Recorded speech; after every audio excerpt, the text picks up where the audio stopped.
तो आज की भागदौड़ भरी जिंदगी में फिट रहना बहुत ही जरूरी है। वो कहते हैं फिट रहेगा इंडिया तभी तो हिट होगा इंडिया। इसी बात को हमने सबसे ज्यादा महसूस किया कोरोना काल में, जब सांसों की जद्दोजहद चल रही थी। उस वक्त जो फिट था वही बचा और वही आगे बढ़ा। तो आप कह सकते हैं कि सफलता की जो सबसे बड़ी कुंजी है वो दरअसल आज के दौर में स्वास्थ्य है। जैसे आपका आधार कार्ड बहुत जरूरी है, आपका पासपोर्ट बहुत जरूरी है, वैसे ही आपका फिटनेस कार्ड आज के दौर में बहुत जरूरी है। तो फिटनेस का मंत्र देने के लिए आज जिन मेहमानों को हमने भारत 24 के मंच पर यहां पर आमंत्रित किया है, डॉक्टर समीर भाटी हैं, director star imaging private limited से, और हमारे साथ डॉक्टर अविनाश राय हैं, डायरेक्टर जया हॉस्पिटल गोरखपुर से। सबसे पहले डॉक्टर समीर भाटी, यूपी में किस तरह की स्वास्थ्य संबंधी चुनौतियां आप देखते हैं और कैसे उनसे निपटा जा सकता है? बिल्कुल बिल्कुल। देखिए, अगर हम देश की भी बात करें या प्रदेश की भी बात करें, पेंडेमिक से पहले का एक दौर था और अभी जैसे हम पेंडेमिक को ऑलमोस्ट क्रॉस कर चुके हैं। जो सबसे ज्यादा चुनौती है प्रदेश की भी बात करें तो वो है नॉन कम्युनिकेबल डिजीज, जीवन शैली से संबंधित जो बीमारियां हैं। उसमें भी जो सबसे बड़ी चुनौती है वो है युवा वर्ग, जो सबसे ज्यादा इससे प्रभावित हो रहा है, अफेक्ट हो रहा है। जीवन शैली संबंधित बीमारियों की जब हम बात करते हैं तो आप ये मान के चलिए कि हम कैपिटल बन रहे हैं हार्ट डिजीज के, डायबिटीज के, हाइपरटेंशन के, इवन अब जो कैंसर के केसेस हैं। पहले हम बहुत रेयरली कुछ देखा करते थे, पर अब वो भी बिल्कुल एक आम बात हो गई है। इसके अलावा जो सबसे बड़ी चुनौती है वो है मेंटल हेल्थ इश्यूज, जिसका इस बार के बजट में भी जिक्र किया गया था कि मेंटल हेल्थ इश्यूज को अभी सरकार ने थोड़ा और नोटिस किया है और उसके ऊपर भी काम करना शुरू किया है। नॉन कम्युनिकेबल डिजीज की जब हम बात करें तो आप ये देखिए कि जिस तरह से हार्ट डिजीज के केसेस हैं युवाओं में तो बढ़ ही रहे हैं, पर सब तरह का एज ग्रुप उससे प्रभावित हुआ है। फिलहाल अगर अब आप रिसेंटली कानपुर वाले आप केसेस देखिए कि किस तरह के हार्ट अटैक के केसेस, कार्डियोवैस्कुलर डिजीज के केसेस में काफी ज्यादा बढ़ोतरी हो रही है। तो मुझे लगता है इसके अंदर सबसे ज्यादा भी जो काम करने वाला हमें काम करने की जरूरत है वो है जीवन शैली से संबंधित डिजीज की, क्योंकि उसका जो ग्राफ है वो अप्रोक्सीमेटली 60% के करीब। फिलहाल जो भी हमारा ज्यादा हम काम कर रहे हैं वो कर रहे हैं बीमारी के ऊपर और बीमारी की जो कॉम्प्लिकेशन है उनको मैनेज करने के ऊपर, पर मुझे लगता है रोकथाम के ऊपर, प्रिवेंशन के ऊपर काम करने की अभी काफी अधिक जरूरत है। और जैसा आपने पूछा कि इसके लिए किस तरह का सलूशन रहेगा, इसमें सबसे इंपॉर्टेंट आ जाता है कि हम जितना ज्यादा अवेयरनेस क्रिएट करें कि कहीं ना कहीं हमें इस लाइफस्टाइल डिजीज के ग्राफ को नीचे लाने की जरूरत है। और खाली युवा वर्ग ही नहीं, हमारे टीनेजर्स भी। अभी कुछ दिन पहले एक रिसर्च आई थी जिसमें देखा गया था कि स्पेसिफिकली हमारे टायर 2, टायर 3 सिटीज में, छोटे शहरों में भी जो बच्चे रहते हैं, टीनेजर स्पेसिफिकली आप बात करें कि जो 13 साल से लेकर 17 साल तक के बच्चे हैं, उनके अंदर ब्लड प्रेशर, उनके अंदर आप देखेंगे कि और भी जो कोलेस्ट्रॉल लेवल्स और वो सब हाई है। तो मुझे लगता है कहीं ना कहीं की जो युवा पीढ़ी है हमारी, जो कि बैकबोन है देश की, तो उनके लिए हमें बहुत जरूरी है कि हम ये जो इस तरह की बीमारियों का स्तर बढ़ता जा रहा है इसकी रोकथाम करें। चलिए, आपके जो फिटनेस टिप्स हैं वो भी जरूर हम हमारे दर्शकों को पहुंचाएंगे, लेकिन उससे पहले डॉक्टर अविनाश आपसे भी इस पर कमेंट चाहूंगी। जो चैलेंजेस की बात कर रहे हैं डॉक्टर भाटी, वो आप देख रहे हैं कि ये पैंडेमिक के बाद ये चैलेंजेस कहीं ज्यादा हेल्थ सेक्टर में देखने को मिल रहे हैं? जो है आज आधुनिकता के दौर में मैम जो है शारीरिक स्वास्थ्य पर ध्यान देना लोगों ने कम कर दिया है। आधुनिकता में लोग जो है बहुत जंक फूड्स लेने की वजह से जो है फिटनेस की दिक्कतें हो रही हैं मैम जो है। तो ऐसे में क्या किया जाना चाहिए? यानी कि आप कह रहे हैं कि जो ईटिंग हैबिट्स हैं वो हमें इंप्रूव करनी होगी और तभी prevention is better than cure, हम उस दिशा में आगे बढ़ेंगे? जी मैम, जो है थोड़ा सा हेल्थ के प्रति भी अवेयरनेस करना होगा समाज को जो है। और हम डॉक्टर्स जो है अपने यहाँ आने वाले पेशेंट को जो है थोड़ा सा अवेयरनेस इसके लिए करें, जो है हेल्थ के प्रति जो है टिप्स दें, एक्सरसाइज के लिए और चीज़ों के लिए, स्वस्थ रहने के लिए, जंक फूड के बारे में, और डाइट चार्ट्स जो है जरूर प्रोवाइड कराएं जो है पेशेंटों को जो है। जी डॉक्टर समीर, जैसा आपने अभी जिक्र किया, जो हार्ट अटैक्स हैं वो बहुत ज्यादा बढ़ रहे हैं और युवा पीढ़ी में हम देख रहे हैं बहुत से ऐसे वीडियोस सोशल मीडिया पर भी इन दिनों वायरल हो रहे हैं जिसमें जो युवा हैं, कहीं डांडिया चल रहा है, अचानक से हार्ट अटैक आ गया, कोई न्यूज़पेपर पढ़ रहा है।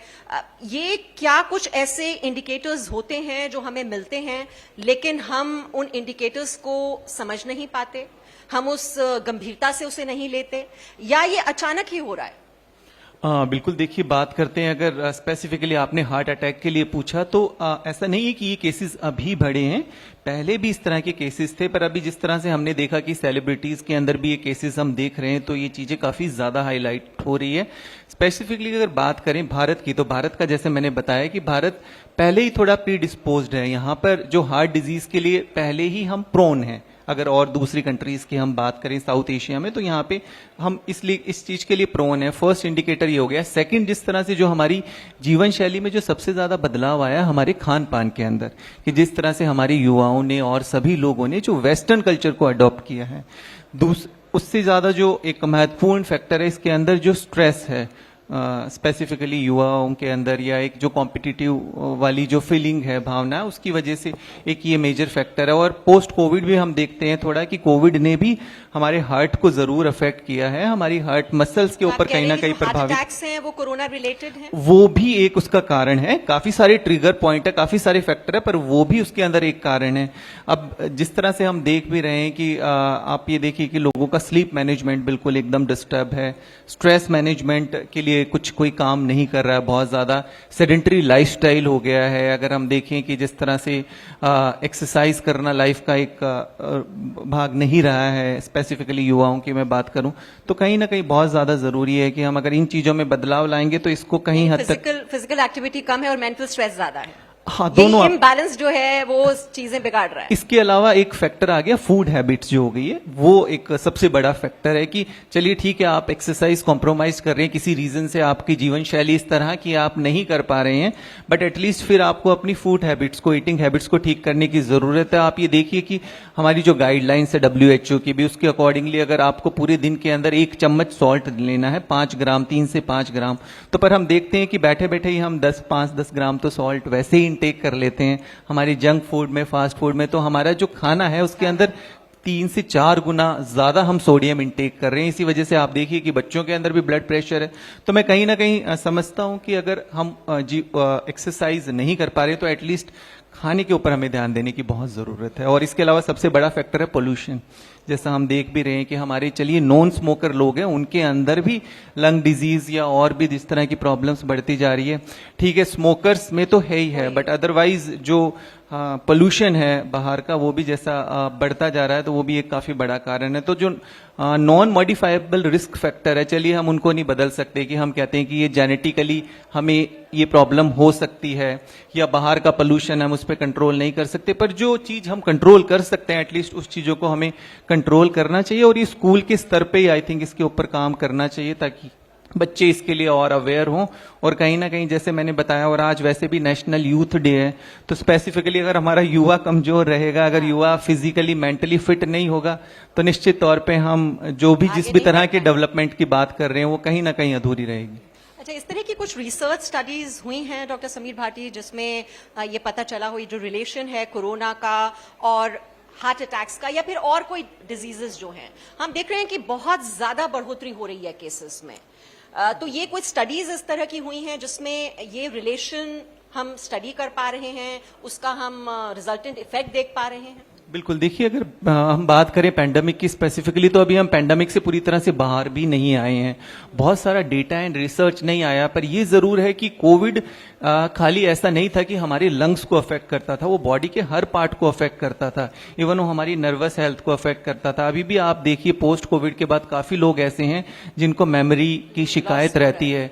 हम जो ब्रेन फॉगिंग की बात करते हैं कि छोटी छोटी बातों को भूल जाते हैं।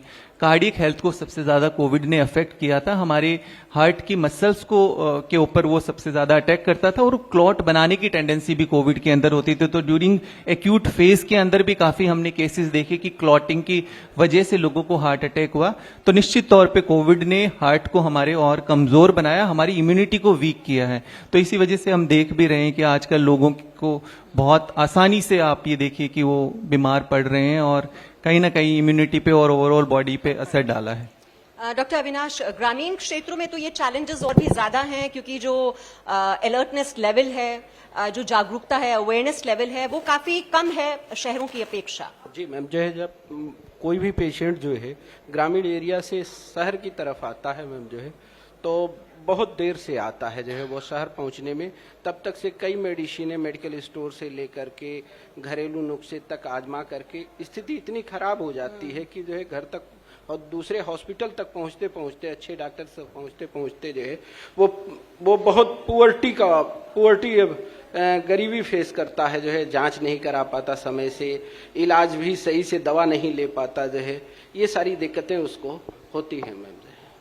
नहीं, वो खुद नहीं पहुंच पाता या उसके दायरे में हॉस्पिटल्स की कमी है, डॉक्टर्स की कमी है। उत्तर प्रदेश की अगर सिचुएशन की मैं बात करूं, खासतौर पर आप चूंकि गोरखपुर बेस्ड हैं, वहां पर क्या सिचुएशन है? गोरखपुर में अब अवेयरनेस बहुत अच्छी हो गई है।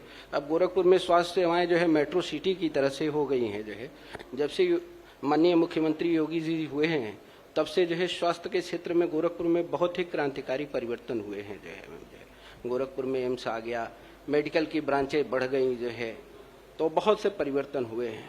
अवेयरनेस जो है पीएससी यूएससी की स्थिति बहुत अच्छी हो गई है। लेकिन अभी भी ग्रामीण एरिया के मरीज जो है मैम, जो है पहले जो है मेडिकल स्टोरों से या घरेलू या तांत्रिकों के पास जाते हैं, तो प्राइमरी ट्रीटमेंट वो उधर से लेकर के ही फिर बहुत लेट आते हैं, बहुत लेट आते हैं जो है मैम, जिससे क्रिटिकल अवस्था में वो पहुंच जाते हैं, जिससे उनकी इकोनॉमिक स्थिति, हॉस्पिटल का, प्राइवेट हॉस्पिटलों का खर्चा या सरकारी हॉस्पिटलों तक सही से समय से नहीं पहुंच पाते मैम।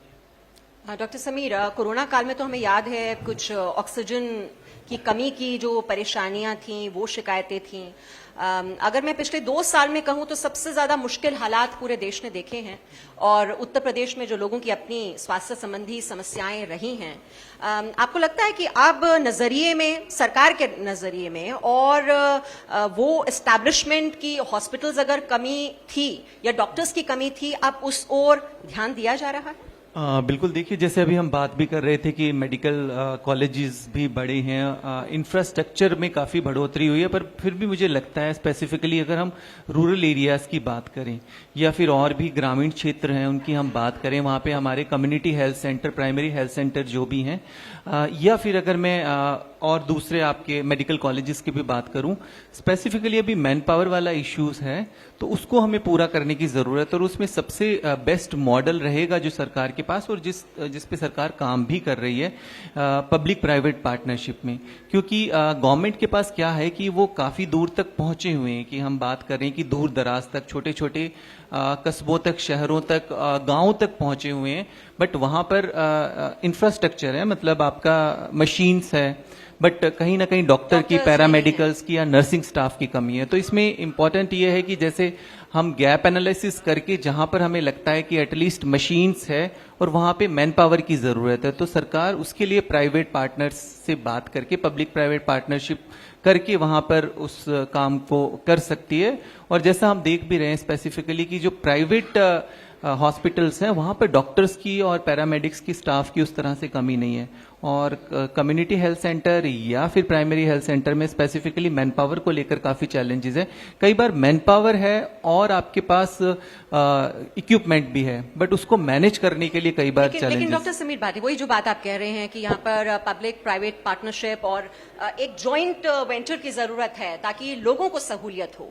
और आप चूंकि प्राइवेट सेक्टर से हैं, आपका अपना हॉस्पिटल है, एक तो मेरा सवाल ये है कि बीमारियों की रोकथाम के लिए आप किस तरह से प्रयास कर रहे हैं, और सरकार के साथ मिलकर भी क्या आपकी ये कोशिश हो रही है कि उससे फायदा होगा मरीजों? जी बिल्कुल, ऑलरेडी हम उत्तर प्रदेश सरकार के साथ काम कर रहे हैं। हमारे डिस्ट्रिक्ट हॉस्पिटल्स के अंदर ऑलरेडी सेटअप्स हैं, करीबन 20 से ज्यादा डिस्ट्रिक्ट में हम काम कर रहे हैं उत्तर प्रदेश के अंदर, कि वहां पर हॉस्पिटल के अंदर जैसे कि सीटी स्कैन वगैरह की सुविधाएं जिस तरह से उपलब्ध नहीं थी, हम देखते हैं कि ट्रॉमा के अंदर या इंजरी के अंदर या कई बार ऐसे सीवीए के केसेस होते हैं जिसमें पेशेंट का एक गोल्डन पीरियड होता है कि उस टाइम तक उसका ट्रीटमेंट हो जाना चाहिए। तो कहीं ना कहीं ट्रीटमेंट के बीच में डायग्नोसिस का, जैसे आप पूछ रहे हैं, एक बहुत बड़ा योगदान होता है।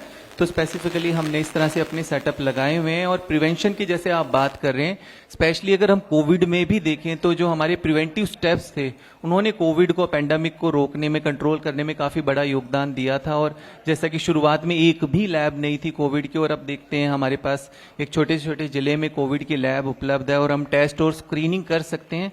कहीं ना कहीं डिजीज के रोकथाम के अंदर प्रिवेंशन का बहुत बड़ा रोल है, क्योंकि हमारा 95% के करीब जो खर्चा है वो सिर्फ बीमारी के इलाज में और उसके जो कॉम्प्लिकेशन है उसको मैनेज करने में जा रहा है। तो इस वजह से अब आगे आने वाले समय में हमें प्रिवेंशन में, और जैसा आप हार्ट अटैक की बात कर रहे थे और भी अन्य जीवन शैली से संबंधित बीमारियों की, बहुत आसानी से हम इनको अगर टाइमली टेस्ट करा लें तो हम इनको प्रिवेंट कर सकते हैं। और इवन कैंसर के लिए तो जैसा कोई इलाज नहीं है, उसको तो टाइम से अगर हम डिटेक्ट कर लें तभी हम उसको रोकथाम कर सकते हैं। डॉक्टर अविनाश, आपके हॉस्पिटल में कौन से केसेस हैं जो सबसे ज्यादा आ रहे हैं? कुछ इसको लेकर कोई ऑब्जर्वेशन है आपकी कि कोरोना के बाद इस तरह के केसेस ज्यादा हैं? या आज के डेट में जो है कोरोना की वजह से अधिकांशतः जो है हार्ट की केसेस बढ़ गई हैं मैम। जो है हार्ट अटैक की केसेस बहुत ज़्यादा आती हैं, ब्रेन हेमरेज की केसेस बहुत ज़्यादा हैं। जो है कोरोना की वजह से जो मेडिसिनें जो कोरोना काल में चली मैम, जो है स्टेरॉइड ग्रुप की, जो है तो उसकी वजह से जो है कुछ जो है इफेक्ट दिखाई देता है कि जो है शुगर का लेवल बढ़ गया, जनरल आदमियों का शुगर का लेवल बढ़ गया, बीपी बढ़ गई, ये सारी चीज़ें जो है दिखाई दे रही हैं। जो है और इसी की वजह से हार्ट अटैक की केसेस जो है आज के डेट में बहुत बढ़ी हुई हैं। डॉक्टर समीर, आप सरकार से क्या एक्सपेक्ट कर रहे हैं, क्या अपेक्षाएं हैं कि उत्तर प्रदेश की जो स्वास्थ्य सेवा है वो सुचारू रूप से चले और ज्यादा सुदृढ़ हम उन्हें बना पाए?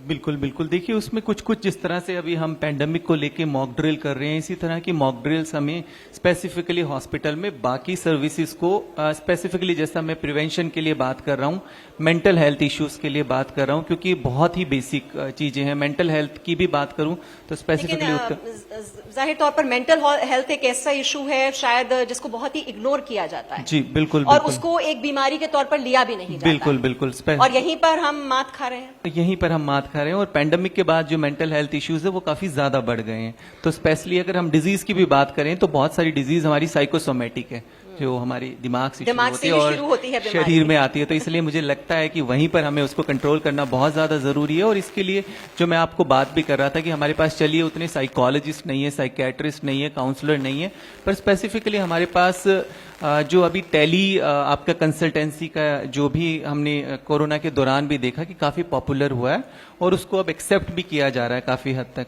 तो हम उसको भी इम्प्लीमेंट कर सकते हैं स्पेसिफिकली जहां पर हमारी उस चीज के लिए पहुंच नहीं है।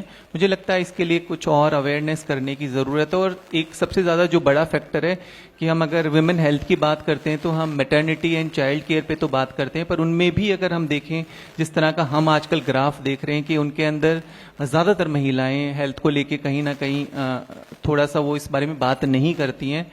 मेमोग्राफी और जब हम पैप्समेयर की रिपोर्ट्स देखते हैं तो जो cervical cancer and breast cancer के मामले काफ़ी ज़्यादा बढ़ रहे हैं, उनको काफ़ी हद तक हम आराम से रोक सकते हैं।